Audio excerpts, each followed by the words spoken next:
नमस्कार, राजस्थान समाचार में आप सभी का स्वागत है। मैं हूं आपके साथ प्रज्ञा मिश्रा।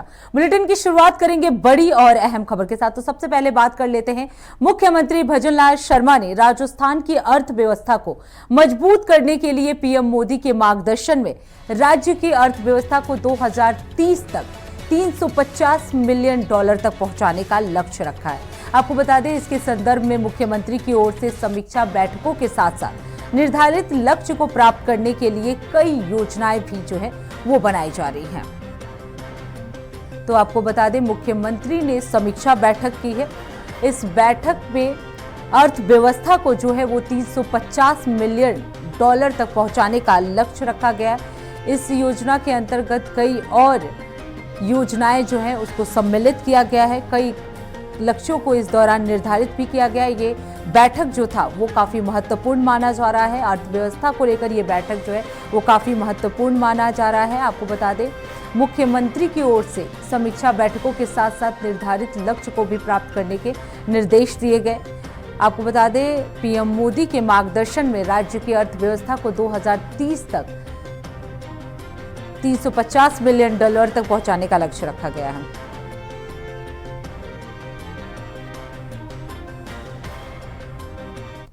हमने बुनियादी सुविधाओं, पानी, बिजली व सड़क का विकास, सुनियोजित विकास के साथ शहरी, ग्रामीण व क्षेत्रीय विकास, बड़े उद्योगों के साथ साथ सूक्ष्म, लघु एवं मध्यम उद्यमों को प्रोत्साहन, मानव संसाधन विकास व सबके लिए उत्तम स्वास्थ्य और सतत विकास के साथ हरित राजस्थान एवं पर्यावरण संरक्षण को आधार बनाया है। देश के यशस्वी प्रधानमंत्री नरेंद्र मोदी जी के नेतृत्व में हम राज्य को वर्ष 2030 तक, जैसा हमने कहा है, 350 बिलियन की अर्थव्यवस्था इकोनॉमी बनाने के पथ पर अग्रसर हैं।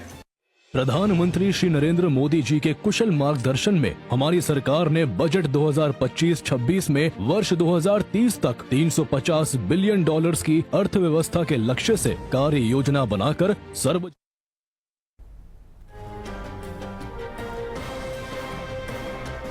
वहीं इस खबर पर ज्यादा जानकारी देने के लिए हमारे साथ इमरान रियाज जुड़ चुके हैं। इमरान, मुख्यमंत्री ने समीक्षा बैठक की है। इस बैठक में किन महत्वपूर्ण बिंदुओं पर चर्चा की गई और क्या कुछ अर्थव्यवस्था को लेकर लक्ष्य रखा गया? मुख्यमंत्री भजनलाल शर्मा ने समीक्षा बैठक करी है और ये 350 बिलियन की अर्थव्यवस्था का टारगेट दिया है, यहाँ तक पहुंचाना है राजस्थान को। और ये 2030 तक इसका लक्ष्य रखा है कि 2030 तक हम कैसे जो है 350 बिलियन तक की अर्थव्यवस्था को स्थिर कर सकते हैं। इसके लिए उन्होंने जोर दिया कि लघु उद्योग और कुटीर उद्योग को किस तरह से बढ़ावा दिया जाए और हेल्थ सेक्टर में, जो यहाँ के हॉस्पिटल सेक्टर है, वहाँ पे सामाजिक कल्याण के कार्य कैसे किए जा सकते हैं और शहरी उद्योग और गांवों के जो उद्योग हैं वहाँ को कैसे विकसित किया जा सके, वहाँ की सड़कों को कितना मजबूत किया जा सकता है, वहाँ के जल स्रोत को कितना मजबूत किया जा सकता है, वहाँ की विद्युत सप्लाई को लेकर बिजली की जो व्यवस्था है उसको स्थापित करके कैसे मजबूत किया जा सकता है। क्योंकि देखने वाली बात यह है कि किसी राज्य का जो विकास है वो डिपेंड करता है, वो स्थायी तौर पे डिपेंड करता है वहाँ की शहरी और ग्रामीण व्यवस्था को लेकर। शहरी और ग्रामीण व्यवस्था जब तक स्थिर और सुदृढ़ नहीं होगी, उस राज्य का विकास नहीं हो सकता है। ये मुख्यमंत्री भली भांति जानते हैं और इसी को लेकर वो अलग अलग सेक्टर्स के अंदर कार्य कर रहे हैं और समीक्षा बैठक करी है कि किस तरह से हमें 350 बिलियन तक हमारी अर्थव्यवस्था को, राजस्थान की अर्थव्यवस्था को 2030 तक पहुंचा सकते हैं। इस पे कार्य किया जा रहा है, जिसमें मुख्य सचिव की बहुत अहम भूमिका है और प्रिंसिपल सेक्रेटरी जो है दूसरे विभाग के, उनकी भी अहम भूमिका है। और जो वित्त आयोग जो है, जहाँ से फंड रिलीज होना है, वो फंड को, बजट को किस क्षेत्र में और कहां पर लगाना है, आखिरी छोर तक तो लगाना है। बिल्कुल इमरान, अगर बात की जाए, क्योंकि जैसा आपने बताया कि जब भी किसी राज्य के डेवलपमेंट की बात की जाती है तो शहरी और ग्रामीण क्षेत्रों का प्रमुख योगदान होता है। ऐसे में क्या कुछ चैलेंजेस जो हैं भजनलाल सरकार के पास रह सकता है ग्रामीण और शहरी क्षेत्रों को लेकर? ग्रामीण और राजस्थान की जो एक परिदृश्य है, जिसको भौगोलिक स्थिति के आधार पर बड़ी जटिल है, कहीं पे मरुस्थल है, कहीं पर पहाड़ी एरिया है और कहीं पर जो है पानी वाला एरिया है। जी। तो जो पानी वाला एरिया है वो सुदृढ़ है, वहाँ पे स्रोत जो है वो अपार है उसको विकसित करने के। और जो रेगिस्तानी एरिया है और क्षेत्रफल की दृष्टि से राजस्थान एक बहुत बड़ा राज्य है। जी। तो इस तक कैसे सड़क यातायात को मजबूत किया जाए, रेलवे को मजबूत किया जाए और वहाँ की जो बिजली आपूर्ति है रेगिस्तानी एरियो में उसको कैसे सूचीबद्ध किया जाए और कैसे कुटीर उद्योगों को और लघु उद्योगों को बढ़ावा दिया जाए, ताकि गांवों की जो जनता है जो अपने उद्योग के माध्यम से अपनी आर्थिक व्यवस्था को सुदृढ़ किया जा सके। क्योंकि जब तक राज्य के गांव का नागरिक सुदृढ़ नहीं होगा तब तक राज्य विकसित नहीं हो सकता है। जी, बिल्कुल इमरान, राज्यों को विकसित करना बेहद जरूरी है और सरकार जो है अपने लक्ष्य में लग चुकी है। इमरान, आप बने रहिएगा, आगे भी आपका रुख करेंगे। तो आपको बता दें, अर्थव्यवस्था $350 मिलियन तक पहुंचाने का भजनलाल सरकार ने लक्ष्य रखा है। पीएम मोदी के नेतृत्व में ये कार्य जो है वो किया जा रहा है। अब रुक करते हैं अगली खबर की। केंद्रीय मंत्री अर्जुन मेघवाल अनूपगढ़ और रायसिंह नगर में 2 दिवसीय दौरे को लेकर आज रायसिंह नगर पहुंचे। आपको बता दें, सुबह रायसिंह नगर रेलवे स्टेशन पर पहुंचने के बाद पूर्व विधायक बलबीर सिंह लुथरा सहित बड़ी संख्या में कार्यकर्ताओं ने उनका स्वागत किया है। केंद्रीय मंत्री ने बताया कि सिंचाई की समस्या के समाधान को लेकर वो किसानों और जिला प्रशासन से चर्चा भी करेंगे और इसका समाधान सिंधु जल समझौते में अतिरिक्त बचने वाले पानी को लेकर प्लान भी बनाया जाएगा। वहीं केंद्रीय मंत्री आज अनूपगढ़ का दौरा करेंगे, जबकि कल रायसिंह नगर क्षेत्र में दौरे पर रहेंगे। बीजेपी कार्यकर्ताओं के साथ वो बैठक भी करेंगे। तो आपको बता दें, केंद्रीय मंत्री अर्जुन मेघवाल जो है वो रायसिंह दौरे पर हैं। बड़ी संख्या में बीजेपी कार्यकर्ताओं ने उनका स्वागत किया। इसके साथ ही उन्होंने कहा कि सिंचाई समस्या को लेकर वो चर्चा करेंगे। तो अर्जुन मेघवाल जो है मंत्री हैं वो रायसिंह नगर पहुंचे हुए हैं। वहीं इस खबर पर ज्यादा जानकारी देने के लिए लगातार इमरान रियाज जो है हमारे साथ बने हुए हैं। इमरान, एक बार फिर से केंद्रीय मंत्री अर्जुन मेघवाल जो है वो अब रायसिंह दौरे पर पहुंचे हुए हैं। ऐसे में कार्यकर्ताओं द्वारा उनका स्वागत भी किया गया, लेकिन जिस लक्ष्य से वो पहुंचे उसमें सबसे महत्वपूर्ण लक्ष्य उनका क्या है? क्या किसानों से बातचीत करेंगे? वो सिंचाई की जो सूचीबद्धता यहाँ आ रही है, जो समस्या जो आ रही है सिंचाई को लेकर, पानी जो है पर्याप्त मात्रा में मिल नहीं पा रहा है और दूसरे राज्य को पानी जा रहा है। तो सिंचाई की जो सुचारू व्यवस्था है, जो समस्या है, जो वहाँ के लोग आंदोलन कर रहे हैं कंटिन्यू, ये सीमावर्ती जिला है और पानी की दृष्टि से अच्छा स्रोत है वहाँ पे और कृषि की दृष्टि से काफी जो मिट्टी है बहुत उपजाऊ है और कृषि का काफी क्षेत्र में इसके अंदर बड़ा योगदान रहता है। तो वहाँ एक अर्जुन मेघवाल जी जो है वो जाना माना चेहरा है राजस्थान के लिए और लोगों को बड़ी आस थी कि ये मंत्री जी आए हैं तो वो जिला स्तरीय अधिकारियों से बात करेंगे और हमारी समस्याओं को का समाधान होगा। और सिंचाई की जो प्रबल समस्या है, कैसे पानी को स्रोत करना है, कैसे पानी को रोकना है और किसानों के खेतों तक नहरों के माध्यम से जो पानी को पहुंचाना है, उसमें जो समस्या आ रही है उसके समाधान के लिए लोग इनसे मिले हैं और अपनी निजी समस्याएं भी इनको बताई है। इसके अलावा स्थानांतरण की समस्या हो या किसी सरकारी जो ब्यूरोक्रेट्स हैं, अफसर हैं जो सुनवाई नहीं कर रहे हैं, उनको लेकर भी इनसे मिले हैं और अपनी जो प्रतियां हैं वो इनको सौंपी है। और इन्होंने मंत्री जी ने आश्वस्त करा है कि ये जिला स्तर पे और राज्य स्तर पे मुख्यमंत्री के साथ बात करके इन समस्याओं का जल्दी जो है समाधान किया जाएगा। जी बिल्कुल। इमरान, आप बने रहिएगा, आगे भी आपका रुख करेंगे। तो आपको बता दें, केंद्रीय मंत्री अर्जुन मेघवाल रायसिंह दौरे पर पहुंचे हैं, जहां वो किसानों से बातचीत करेंगे। सिंचाई को लेकर जो समस्याएं आ रही हैं उस पर चर्चा करेंगे। अब रुक कर लेते हैं अगली खबर की। राजस्थान पुलिस अकादमी के परेड ग्राउंड में महानिदेशक पुलिस डॉक्टर रवि प्रकाश मेहरा के सम्मान में एक भव्य विदाई समारोह का आयोजन किया गया। आपको बता दें, इस अवसर पर उनके परिवार के सदस्य, पत्नी हर्षला सहित परिवार के कई सदस्य जो हैं वो शामिल हुए। आपको बता दें, समारोह में पुलिस की 8 टुकड़ियों ने हिस्सा लिया, जिनमें से 2 आरपीएस प्रशिक्षु और एक हाड़ी रानी महिला बटालियन और 3 प्रशिक्षु महिला और आरक्षक, इसके साथ ही 4वीं और 5वीं बटालियन भी शामिल थे, जिसकी अगुवाई प्रशिक्षु आरपीएस मदन ढाका ने और डॉक्टर नेहा मनीष विनोद और दीपेंद्र ने की, जबकि परेड कमांडर की भूमिका प्रशिक्षु आरपीएस ओम प्रकाश गोदारा ने निभाई। आरपीए परेड ग्राउंड पर डीजीपी के आगमन पर वरिष्ठ पुलिस अधिकारियों ने भी उनका स्वागत किया। मंच पर पहुंचकर परेड कमांडर गोदारा के आह्वान पर डॉक्टर मेहरा ने परेड का निरीक्षण किया, जिसके बाद सेंट्रल बैंड की मधुर धुन पर कदम से कदम मिलाते हुए सभी टुकड़ियों ने उन्हें सलामी दी। वहीं इस खबर पर ज्यादा जानकारी देने के लिए लगातार इमरान रियाज हमारे साथ बने हुए हैं। इमरान, जयपुर के डीजीपी आरबी प्रकाश मेहरा को विदाई दी गई है, किस तरह का आयोजन रहा उनकी इस विदाई समारोह का, कौन कौन से लोग वहां मौजूद रहे और किस तरह से उनकी विदाई दी गई? राजस्थान पुलिस महानिदेशक के डीजीपी जो हैं ये डॉक्टर रवि प्रकाश मेहरा हैं और इनको अंतिम विदाई दी गई है।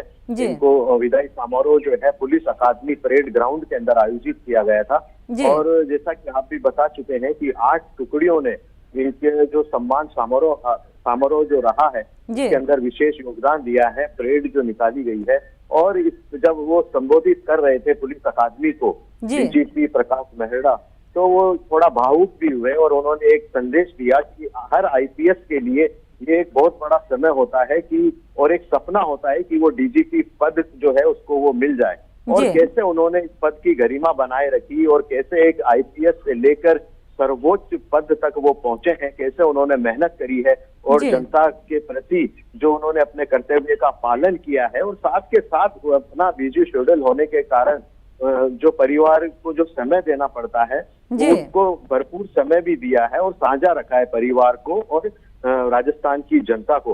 तो वो इस वक्त बहुत भावुक हो गए थे और उन्होंने अपना जो संबोध करके बोला है कि हर आईपीएस को इसी कर्तव्य निष्ठा से कार्य करना है और कर्तव्य निष्ठा से कार्य करके वो अपने इस मुकाम को हासिल कर सकता है। ये कोई बड़ा लक्ष्य नहीं है, अगर आप मन में ठान लें तो इस पद तक आप पहुंच सकते हैं। जी बिल्कुल, बहुत बहुत धन्यवाद इमरान इस खबर पे विस्तार से जानकारी देने के लिए। तो आपको बता दें डीजीपी का विदाई समारोह हुआ, काफी भव्य तरीके से ये समारोह जो है आयोजित किया गया। अब रुक करते हैं अगली खबर की। बीजेपी प्रदेश अध्यक्ष मदन राठौड़ ने बांसवाड़ा के बीजेपी नेता और पूर्व मंत्री महेंद्रजीत सिंह मालवीय से हॉस्पिटल में मुलाकात की और उनका हालचाल जाना। आपको बता दें महेंद्र सिंह मालवीय वरिष्ठ नेता, बांसवाड़ा जिले में इनका वर्चस्व है। प्रदेश अध्यक्ष मदन राठौड़ ने उनसे मिलकर उनके स्वास्थ्य को जाना और प्रदेश के अध्यक्ष होने के नाते अपना दायित्व भी निभाया। आपको बता दें बीजेपी प्रदेश अध्यक्ष ने मुलाकात की है, उनका हालचाल जाना है।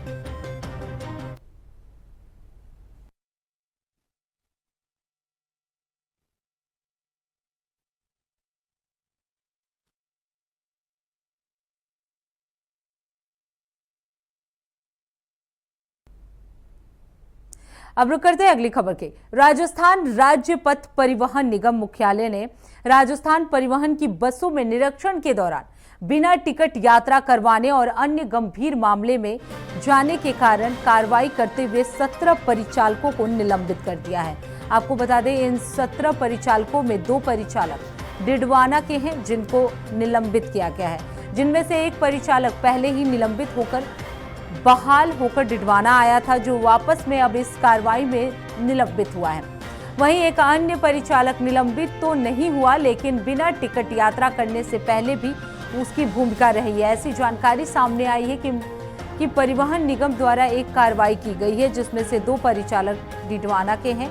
एक परिचालक नारायण सेन का है, जो 2021 में डिडवाना डिपो में लगा हुआ था और ये डिडवाना कूचामन रूट पर चलाता था। इसके पास से 3 सवारी बिना टिकट पाए जाने पर विभाग ने कार्रवाई करते हुए नारायण सेन को निलंबित कर दिया है।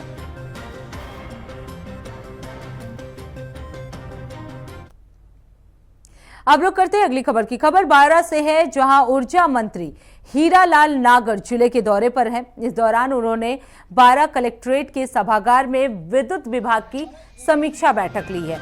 बैठक में जनप्रतिनिधियों और विभागीय अधिकारियों के साथ साथ जिले की बिजली आपूर्ति व्यवस्था पर भी चर्चा की गई। वहीं बैठक के दौरान ऊर्जा मंत्री ने लापरवाही बरतने वाले अधिकारियों पर सख्त रुख भी अपनाया।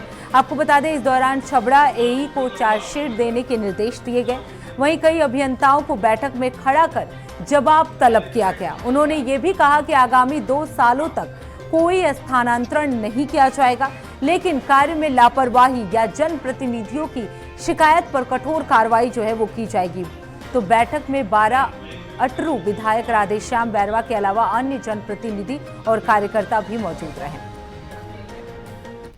ट्रिपिंग की बिजली देने का काम हमारी प्रदेश की सरकार ने लक्ष्य रखा है, उस पर आप चलिए और उसके अनुसार अपनी कार्य योजना बनाइए, अपने कार्य और व्यवहार में परिवर्तन करिए। आपके ऑफिस में आने वाले अधिकारियों के पास कोई भी ग्रीवेंसेस लेकर के आता है, उसका व्यवहार ठीक रहे, उसका काम समय पर हो जाए, इसके निर्देश दिए हैं। और लगातार इन अभियंताओं को कहा है कि फील्ड में जाएं, मॉनिटरिंग करें, वहाँ जो कमियां हैं, चाहे वो जीएसएस की हो, चाहे वो झूलते तारों की हो, या फिर टेढ़े मेढ़े खंभे हो, किसी भी तरह की कोई भी ट्रिपिंग नहीं आनी चाहिए। आने वाले समय के लिए पूरा सिस्टम एक स्ट्रेंथनिंग हो, क्वालिटी के साथ काम हो, उसका अभियंताओं को इसको निर्देश दिए हैं। और मैं समझता हूँ, मैंने निर्देश दिए कि अगले 3 महीने में मैं फिर यहाँ रिव्यू मीटिंग करूँगा।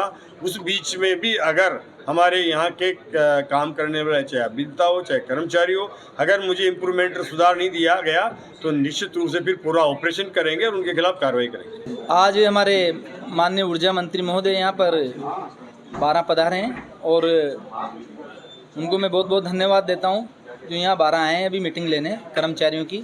और जो बिजली की बार 12 शहर में पूरी 12 अटरू विधानसभा में जो समस्याएं आ रही थी, उसके लिए जो बढ़िया बालाजी है, जो वहाँ पर एक जीएसएस लगेगा और उसकी आज कल सैंक्शन हो गई थी और उसको कुछ ही समय बाद उसका टेंडर होगा।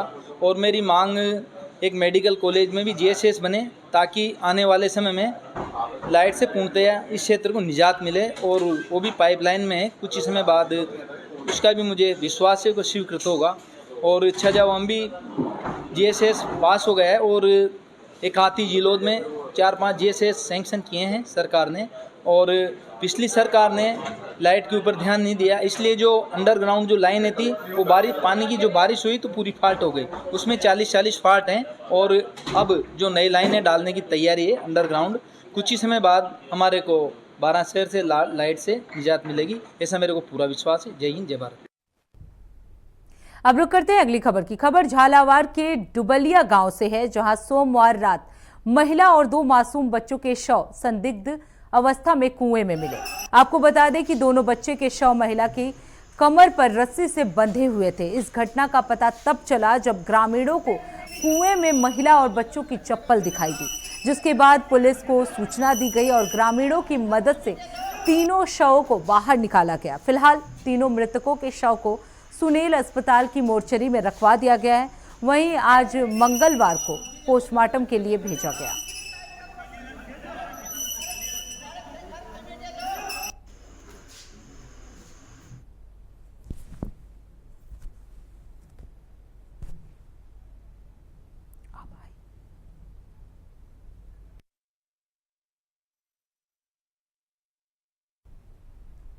अब रुक करते हैं अगली खबर की। खबर बागोड़ा के खोखा गांव से है, जहां जीएसएस कंट्रोल रूम में एक लाइनमैन का शव मिलने से सनसनी फैल गई है। आपको बता दें, मृतक की पहचान रामलखन मीणा के रूप में हुई है। वो पिछले 2.5 सालों से विद्युत विभाग में लाइनमैन के पद पर था और हाल ही में उसका तबादला खोखा जीएसएस पर हुआ था। घटना शनिवार देर रात की है, जब गांव का लाइट चालू करने के लिए रामलखन को कॉल करने पर कोई जवाब नहीं मिला। तभी कंट्रोल रूम के अंदर रामलखन का शव वहां पड़ा हुआ मिला। इस तुरंत विद्युत विभाग के अधिकारी सहित कई ग्रामीण जो है वो मौके पर पहुंचे। बागोड़ा पुलिस को सूचना दी गई। वहीं रविवार शाम परिजनों के पहुंचने के बाद पोस्टमार्टम की कार्रवाई की गई। फिलहाल पुलिस इस करंट लगने से हुई मौत को मान रही है, लेकिन असली कारण पोस्टमार्टम रिपोर्ट के बाद ही सामने आएगा।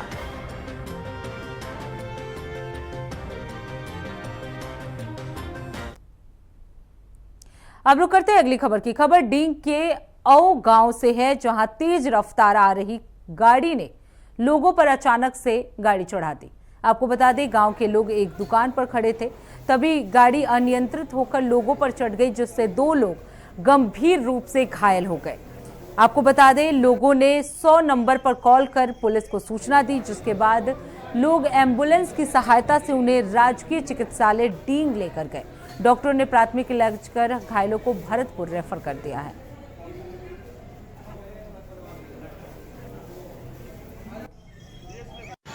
आरटीए के 2 केस आए हमारे पास। दोनों वैसे तो स्टेबल है, लेकिन दोनों को काफ़ी मेजर इंजरी, दोनों की टिबिया बोन फ्रैक्चर है। एक की राइट साइड की टिबिया बोन फ्रैक्चर है, एक की लेफ्ट साइड की टिबिया बोन फ्रैक्चर है। तो हमने उनको प्राइमरी ट्रीटमेंट देके और हायर सेंटर के लिए रेफर कर दिया। और एकदम तेज़ी से आ रही थी और इसमें हम आते ही टक्कर मारी। 2 आदमी घायल है, जिनकी हालत गंभीर है। अभी कहाँ ले गए? भरतपुर रेफर कर दी गए। अब रुक करते हैं अगली खबर की। खबर डिडवाना से है, जहां दिन दहाड़े भरे बाजार में एक स्कूटी से 1,10,000 रुपए चोरी हो जाने का मामला सामने आया है। आपको बता दें, दिन दहाड़े ये चोरी की घटना हुई है, जहां एक बुजुर्ग व्यक्ति बैंक से पैसे निकालकर लाया और किसी दुकान से सामान लेने चला गया। इसी दौरान चोरों ने मौके का फायदा उठाया और स्कूटी से 1,10,000 रुपए हाथ साफ कर लिए। पुलिस मामले में जांच कर रही है। पुलिस ने करीब दर्जन भर से अधिक सीसीटीवी कैमरे खंगाले हैं। मिली जानकारी के अनुसार बुजुर्ग पंजाब नेशनल बैंक से पैसे निकलवाने के लिए आए थे। पंजाब नेशनल बैंक से पैसे निकलवाए और सामान लेने के लिए नागौरी गेट के अंदर चले गए। नागौरी गेट के अंदर गए तो एक दुकान के बाहर स्कूटी खड़ी की। स्कूटी खड़ी करने के बाद वापस स्कूटी लेकर अपने घर चले गए। घर जाकर देखा तो स्कूटी में पैसे नहीं मिले। पैसे नहीं मिलने पर चोरी की आशंका जो है वो जताई है, जिस पर इस घटना की जानकारी पुलिस को दी गई है।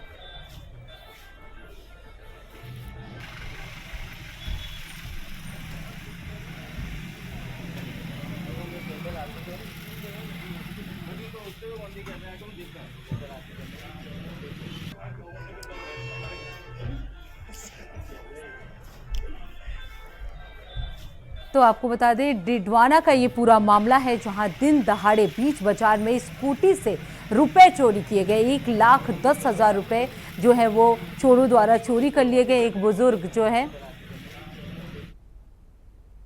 अब रुक करते हैं अगली खबर की। खबर नागरगढ़ से है, जहां पर्यटन विभाग और जिला प्रशासन ने नागरगढ़ में बढ़ती भीड़ को देखते हुए अतिरिक्त व्यवस्था की है। आपको बता दें कि सुरक्षा, ट्रैफिक कंट्रोल और साफ सफाई पर विशेष ध्यान दिया जा रहा है, ताकि पर्यटकों को किसी प्रकार की कोई असुविधा ना हो। पहाड़ी रास्तों पर फिसलन के कारण प्रशासन ने पर्यटकों को सावधानी बरतने की सलाह दी है। पहाड़ी रास्तों पर स्लिप प्रूफ फुटवेयर पहनना और निर्धारित क्षेत्रों में ही घूमने को जरूरी बताया गया है। बरसात के खुशनुमा मौसम में बढ़ते पर्यटन का यही सिलसिला जारी रहा तो ये मानसून सीजन जयपुर पर्यटन के लिए एक रिकॉर्ड सीजन बन सकता है। आपको बता दें, नाहरगढ़ में कार्य कर रहे सुपरवाइजर मनीष माथुर ने बताया कि बीते दिनों की बात करें तो आंकड़ों से यह स्पष्ट हो रहा है कि बरसात के खुशनुमा मौसम में पर्यटकों के भ्रमण में इजाफा हुआ है। आपको बता दें कि बीते साल नागरगढ़ फोर्ट पर्यटन से 5.25 करोड़ का राजस्व प्राप्त हुआ था।